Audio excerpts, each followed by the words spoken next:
જોઈએ સમાચાર વિસ્તારથી। એક સમય હતો કે ઉત્તર ગુજરાતના પાટણ, મહેસાણા અને બનાસકાંઠા જિલ્લામાં સમૃદ્ધિની છોડો ઉડતી હતી। એનું કારણ હતું બનાસ, સરસ્વતી અને રૂપેણના નિર્મળ નીર। પરંતુ આઝાદીના 2 દાયકા બાદ ધીરે ધીરે આ નદીઓના નીર ઓસરતા ગયા, જે ભૂગર્ભ જળ હતા તે પણ ઊંડે ચાલ્યા જતા આ વિસ્તારમાં ડાર્ક ઝોન લગાવાયો અને આ વિસ્તાર એક જ દાયકામાં ખેતી ક્ષેત્રે દુષ્કર બનતો ચાલ્યો। છેલ્લા 2 દાયકાથી ગુજરાતમાં તત્કાલીન મુખ્યમંત્રી અને હાલના પ્રધાનમંત્રી નરેન્દ્રભાઈ મોદીએ ફરી એકવાર ઉત્તર ગુજરાતની આ ધરા ઉપર નર્મદાના અવતરણ કરાવી ખેડૂતો અને પશુપાલકોમાં નવું આશાનું કિરણ જગાવ્યું। નર્મદા કેનાલથી તો પાણી આપ્યું, પરંતુ સુજલામ સુફલામમાં પણ નીર વહેવાયા અને શરૂ થયો ખેતી, પશુપાલન અને બાગાયતનો નવો અધ્યાય। એટલું જ નહીં, સૂકી બનાસમાં પણ નર્મદાના નીર વહેવટતા થતા બનાસનો કાંઠો હવે આધુનિક ખેતીની પ્રયોગશાળા બનતો જાય છે। ત્યારે હવે આ જ ખેડૂતોએ પ્રધાનમંત્રીની મધપાલનની સલાહને માની આ વિસ્તારમાં નવા અધ્યાયની પણ શરૂઆત કરી દીધી છે। પ્રધાનમંત્રી નરેન્દ્રભાઈ મોદીએ દાહોદની મુલાકાત વખતે ખેડૂતોને મધપાલનને ઉદ્યોગ તરીકે વિકસાવવાથી ખેતીમાં પણ ઉત્પાદન વધારી શકાય તેનો દાખલો બેસાડ્યો અને આ વાતને ગંભીરતાથી લઈ બનાસ ડેરીએ આ ક્ષેત્રે ઝુકાવવાનું શરૂ કર્યું અને ખેડૂતોને તાલીમ ઉપરાંત તેમાં સાધન સહાય અને માર્કેટ આપવાનું નક્કી કર્યું। બસ ખેડૂતોને તો વેચાણ માટે ઉત્તમ અને ભરોસાપાત્ર માર્કેટ મળે, પછી તો શું જોઈએ। ત્યારે ખેડૂતોએ પણ પ્રધાનમંત્રીની સલાહ માની પ્રયોગ પણ શરૂ કરી દીધો અને મળી રહી છે સફળતા। એટલું જ નહીં, આ પ્રોજેક્ટની શરૂઆત પણ તેઓ ડીસા ખાતે કરાવ્યા બાદ ખેડૂતોનો હવે આનંદ સમાતો નથી। ત્યારે જોઈએ મધપાલન થકી સફળતાની વાત। પાટણ જિલ્લાના રાધનપુર તાલુકાના જેસનભાઈ ચૌધરી બનાસ તટે આવેલા ગામલપુર ગામમાં વસે છે। તેઓને પિતાના વારસામાં ખેતી અને પશુપાલન મળ્યું હતું। ત્યાં જ નર્મદાના નીર આવતા તેમણે નવી આધુનિક ખેતીની રાહ અપનાવી। કૃષિ મહોત્સવ થકી મળેલા માર્ગદર્શનને હકીકતમાં ફેરવી દાડમની ખેતીની શરૂઆત કરી। સાથે સાથે કાંકરેજી ગાયો રાખી ઓર્ગેનિક ખેતીનો રાહ અપનાવ્યો અને દાડમની ખેતીની સાથે દાડમ, ટમેટા, ખારેક, બોરની ખેતીમાં વર્ષે 5 લાખની કમાણી મેળવી। ત્યાં જ પ્રધાનમંત્રીની દાહોદ મુલાકાત વખતેની મધપાલનની સલાહ માની 2 માસથી તેઓએ આ પ્રયોગ હાથ ધર્યો। બનાસ ડેરી પાસેથી 5 બોક્સ મધમાખીના લાવી એક જ માસમાં 40 કિલો મધ બનાસ ડેરીને આપ્યું। ઓર્ગેનિક ફાર્મનું દાડમ સહિતનું વાવેતર મધમાખીને પણ અનુકૂળ આવ્યું। મધમાખીના કારણે દાડમ પર ફૂલ પણ સારા બેઠા અને ઉત્પાદન પણ 33% જેટલું વધુ મળ્યું। સાથે સાથે મધની આવક એ નફાની। અમારે જે અત્યારે બનાસ નદીમાં પાણી આવ્યું નર્મદાનું અને એમાં અમે બાગાયત ચાલુ કરી। આ વિસ્તારમાં એકલી લૂ વગર કોઈ થતું જ નહીં કે એકલો લૂ, તાપ અને પાણીઓની બહુ ખેંચ હતી અને આ નર્મદાના નીર આવ્યા એના કારણે અમારે બાગ બગીચા અત્યારે દાડમ, ખારેક, અત્યારે લીંબુ, ટમાટો, બોર અને બધી શાકભાજીઓ એ વાવી શકીએ અને એમાં પાણી અમારે પૂરતું જડી રહેશે। અને અત્યારે અમે ટપક પદ્ધતિ અપનાવી છે અને એમાં અમે હાલ બાગાયતના રોપા 4 વર્ષ પહેલાં વાવ્યા। એમાં બાગાયત ખાતાએ અમને સબસિડી આપેલ અને એમાં રોપાઓનું અત્યારે ઉત્પાદન થયું। આ 2 વર્ષના ઉત્પાદન દાડમ ગઈ સાલ 3,65,000માં વેચ્યા હતા। આ સાલ પણ એવા ભાવ આવેલા અને એમાં કોઈ ઘણી મજૂરી હોતી નથી અને એમાં દવાઓના માપના છંટકાવ ઓર્ગેનિક જ છે। અત્યારે મારી પાસે 2 ગાય છે, બીજી 10 ભેંસો છે। એના કારણે ગાયને ચરણ અને સાણના આધારે આ ખેતી થાય છે અને એમાં એની ક્વોલિટી દાડમની બહુ ઊંચી રહેશે અને ભાવ ગઈ સાલ તો બહુ ઊંચા હતા। આ સાલ થોડાક દાડમમાં મંદી છે એટલે થોડીક તકલીફ છે। બાકી બીજું પાણીના અભાવે અમને ખેડૂતોને બહુ સારું છે। આ વિસ્તારમાં દરેક ગામે ગામ 5-5, 10-10 ખેડૂતોએ બગીચા કર્યા છે। અત્યારે એમાં અમે મહેનત કરતાં થોડુંક ફ્લાવરિંગ ઓછું આવતું અને દાહોદમાં મોદી સાહેબે કીધું હતું કે તમને અમે મધ પેટી આપશું, એટલે અમને બનાસ ડેરી તરફથી મધ પેટીઓ મને 5-5 આપવામાં આવી છે અને અત્યારે અમે ઉત્પાદન કરી અને મહિનામાં અમે 40 કિલો મધ કાઢ્યું। 21-22 23 દિવસનું મધ 40 કિલો 4 પેટીનું નહેર્યું. 5મી પેટીનું નહોતું કાઢ્યું.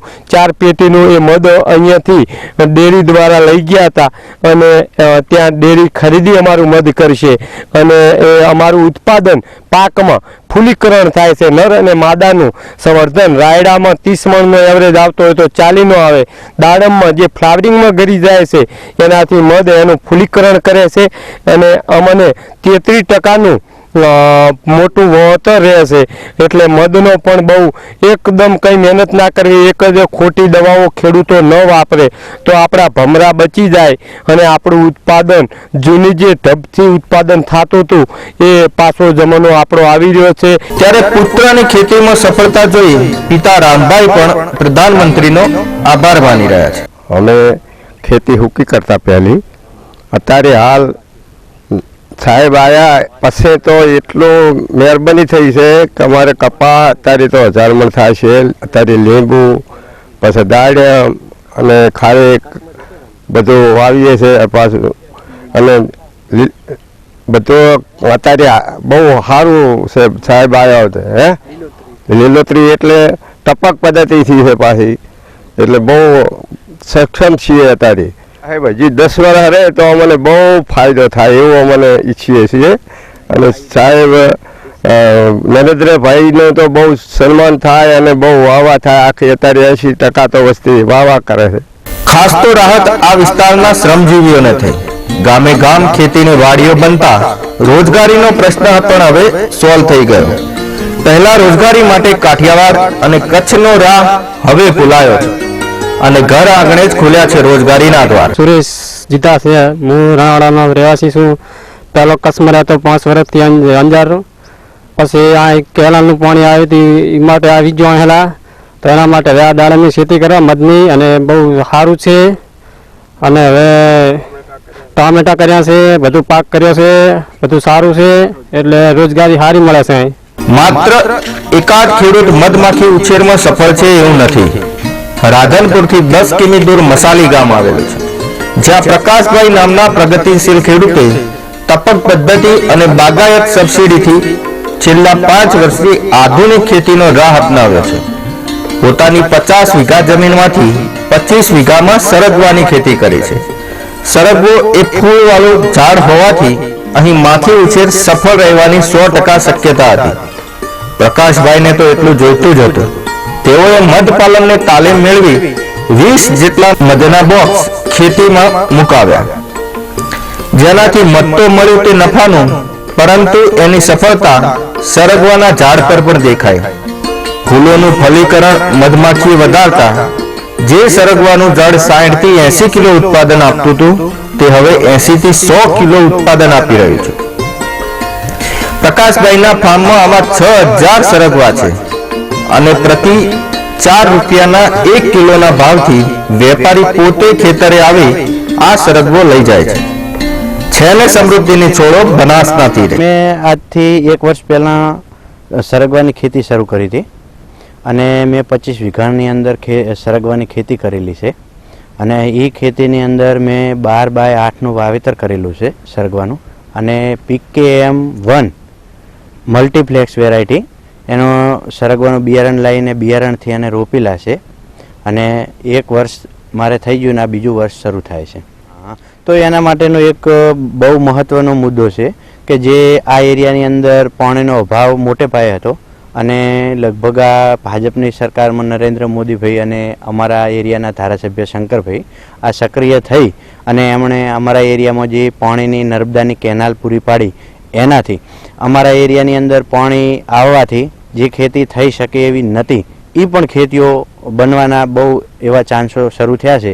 એના કારણે આ ખેતી, બાગાયતની ખેતી અને બીજી પણ ખેતીઓ અને પશુપાલન પણ આ બધા વ્યવસાયો અમે આના આધારે શરૂ કરી શક્યા છે. હા, તો મધની અંદર એવું છે કે સરગવાની હું ખેતી કરતો હતો તો એની અંદર ફૂલ પણ સારા આવે છે અને મધની પણ 1 વર્ષથી હું અભ્યાસ કરતાં મને પણ એવું લાગ્યું કે મધની ખેતીથી મધનો આપણને ઉત્પાદન મળે કે બીજા જે તે એની વસ્તુ પ્રોડક્ટ મળે છે એના સિવાય ખેતીની અંદર 20 થી કરી અને 35% પ્રોફિટ પોલિનેશનથી જે ફાયદો થાય છે એ આપણને સારું એવું બેનિફિટ દેખાય છે. એના કારણે લગભગ મધમાખીની ખેતી કે જે એનો પાલન કરા છે તો એના જે પ્રોડક્ટ મળે છે એના કરતાં પણ જે પોલિનેશનમાં બેનિફિટ સારું એવું મળે છે તો ખેતીનો દર છે એને વધારવા માટેનો સારામાં સારો એક ઉપાય હોય તો પણ મધમાખી બની શકે. હા, હવે મારું એવું માનવું છે કે જે એક આપણા એરિયામાં એવું લાગતું હતું કે આપણા એરિયાની અંદર આ વસ્તુ બની શકશે નહીં એવો એક અણસારો હતા, પણ હવે એવું રહ્યું નથી. કારણ કે હવે પાણીની એક વ્યવસ્થાઓ ઊભી થઈ છે, બાગાયત ખેતી થઈ છે અને બીજી પણ ખેતીઓ શરૂ છે. તો એના કારણે આપણા એરિયાની અંદર પણ જે ગરમીનું પ્રમાણ રહે છે એની અંદર એ વખતે પણ આ મધમાખીને ફૂલો મળી રહે અને મધ મળી રહેતા હોય છે. એના કારણે આપણને જે મધ અને જે તે મધને લગતી પ્રોડક્ટો છે એ મળવા લાયક છે તો એ 100% મળી રહેશે અને એનાથી આપણી ખેતીને અને લગભગ નાના માણસોને પણ ઘણું એવું બેનિફિટ થાય એવા એક સારામાં સારો દોર છે. તો અહીંના શ્રમજીવીઓને પ્રકાશભાઈની વાડીમાં કામ મળતા તેઓ પણ ખુશ છે. હવે હું ગુજરાતની અંદર પેલો પાણી નહોતું એટલે બહાર જવું પડતું તમારે. હવે અહીંયા ગુજરાતની અંદર દેશમાં ચાલી જાય છે.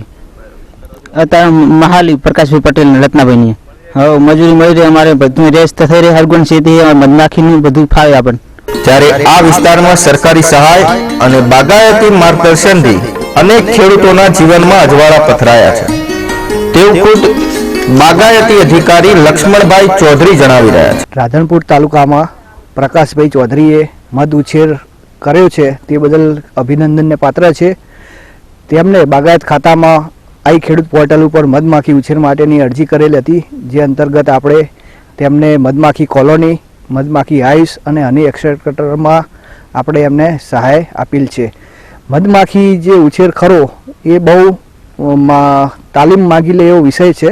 એની અંદર આપણે જે સરકાર ગુજરાત સરકાર તરફથી જે સહાય મળે છે તેની અંદર જે હાઈસ હોય છે મધમાખીમાં, એટલે 8 હાઈસ જે ખરા એની અંદર આપણે 2000ની કિંમતનું હાઈસ હોય છે. એની અંદર આપણે 1100 રૂપિયા સામાન્ય ખેડૂતને અને અનુસૂચિત જાતિનો ખેડૂત હોય તો 1300 રૂપિયા આપીએ છીએ અને વધુમાં વધુ 50 જેટલા આપીએ છીએ. એટલે વધુમાં વધુ 50,000 જેટલી સબસિડી હાઈસમાં મળી શકે છે.